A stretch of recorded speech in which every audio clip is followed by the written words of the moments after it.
Wake up, Jacob. This is Israelite Prepper, and I'm back at it with another article. I don't know what is going on. There's all kinds of stuff coming my way, and it is crazy, crazy, crazy. I want to show you guys something here. There it is, right there. There it is. Let me show you right here. This is crazy. Look at it. You can see the headliner already, but let's take a look at it real quick, okay? It says, Daycare provider who hanged toddler in her basement sentenced to probation. Pump the brakes, okay? Pump the brakes. That alone, okay? That you don't even need the article for that. What excuse could they possibly have for giving someone probation after hanging a toddler in her basement, okay? What excuse could you possibly have? This is ridiculous. Okay, you know what? Let's read a little bit. Okay, Minneapolis. And this was just actually a couple days ago. Minneapolis, a former daycare provider convicted of hanging a toddler has been sentenced to probation. Natalia Correa received 10 years probation on Monday for hanging a toddler in her daycare and running over two men with her minivan before attempting suicide. She had faced 13 years in prison. All of the victims of the November 16 incident survived their injuries. Through an interpreter, Correa asked for forgiveness. Quote, I apologize and I don't know if you will be able to forgive me. I have no excuse for what I did, she said. Judge Jay Quam said this is one of the hardest cases he's ever had, adding if this was a normal case, given everything that happened, he would give the most severe sentence that he could. Why not? But he says this was not a normal case. Let's see. Correa sobbed as the prosecutor ran through the details of what happened. She hung him by the neck with a homemade noose in her basement in Minneapolis. This case is about that little boy who very well could have taken his last breath in the basement. Assistant County Attorney Christina Warren said. Okay, let's look up. This is ridiculous. What do you mean? So what was so hard to judge this? Well, let's take a look. Let's take a look. Provider Natalia Correa sobbed as the prosecutor ran through the details of what happened in November 2016. She hung by his neck with a homemade noose in her basement of her daycare in Minneapolis. This case is about that little boy who very well could have taken his last breath and died in that basement. Correa pleaded guilty to attempted murder and criminal vehicular operation for hanging the toddler, then running over two men before attempting suicide. Everyone survived. Natalia's attorney argues the cause was mental illness brought on by abuse. This offense was the product of mental illness that was aggravated, if not wholly caused, by the abuse of Natalia's husband. They provided the judge with recording. Why are you pushing me, Papa? I'll kill you right now. Okay? You stupid. Get out of here! Now listen to me, okay? Through an interpreter, Correa apologized to the victims. Please forgive me for everything that happened to the boy on that terrible day. And asked the judge for probation. Please help me to come back to my children. The prosecution asked for nearly 13 years in prison. The question isn't, well, if somebody has a mental illness, then they necessarily should not go to prison.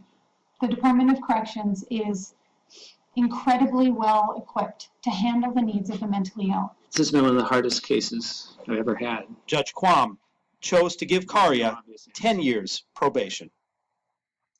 Wow. Wow. Wow. Wow.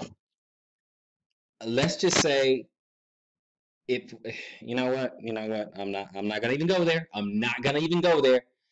I could easily go there, but I'm not gonna go there. All I'm gonna say is that seems really lenient to me. Okay, you guys know where I could have gone, but I'm not gonna do it this time because I want to hear what you guys think. What I will say is that this is a very, very wicked and corrupt system. Wicked and corrupt system.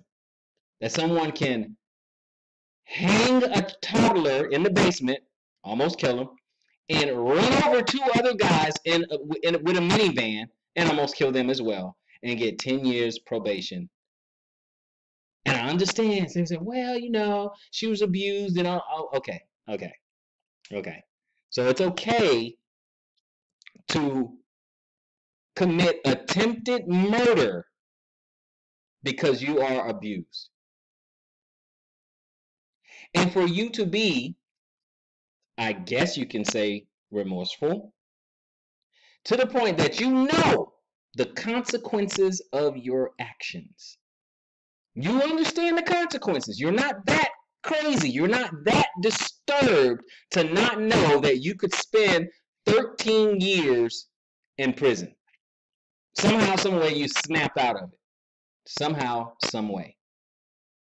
Brothers and sisters, this. Okay, let me get you guys thoughts on this, because this is crazy. Okay, I'm gonna bite my tongue a little bit this time, not next time. This time, I'm just gonna bite my tongue, and I want to hear what you guys have to say about this below. Daycare provider, okay, daycare provider. Now, don't even let me get into this whole idea of living in community and knowing your neighbors and the people who hang around you and the people who your children play around. I could go there, okay? It's very easy for a prepper to say that. Very easy for a person who wants to live in community and build their own tribe to say that. That's low-hanging fruit. It should be obvious by this time. It should be obvious that we can empower ourselves and free ourselves from this wicked and untoward generation, this wicked system out there. Okay? So if you were in community and you had the brothers preparing, providing, nurturing, and taking care of the women, and the women, our sisters, taking care of the kids at home, so you know exactly who's watching your kids. They're with you and the mom and the women of the community the whole time. Then you know what's going on. You don't have to worry about that. See, you don't have to worry. Oh, man, this is... Okay, this, man, cheap is priced. Y'all, you guys, see, you got me, the whole thing's got me flabbergasted. That this person here gets 10 years probation. 10 years probation. Do you guys hear me? Do you hear me? 10 years probation for attempted murder on 3 people. A toddler from hanging and running over 2 people. Running over 2 men. And you guys still want to dwell in these cities. I'm getting the hell out, okay? I'm getting the hell out. I'm doing whatever I can, getting the hell out, making a sacrifice. You guys do what you want to do. You do what you want to do. But you have to put up with stuff like this, being latched onto the system. You got to put up with stuff with mass shootings, being latched onto the system. You just never know when someone's going to snap. You want some sympathy for those who are mentally disturbed? You want some sympathy? Get away from them. There's your sympathy. Get from around those people. Okay? Get from around those people. You say, well, you know, if you have a big community, you never know. Okay, then get by yourself. Get by yourself. Okay? Just you and your family. Get by yourself. But it's a lot better. This is just absolutely ridiculous. Well, you guys have my thoughts. This is Israelite Prepper. Put it in the comment section down below, man. Let's talk about this. And I will see you guys on the next video. Israelite Prepper.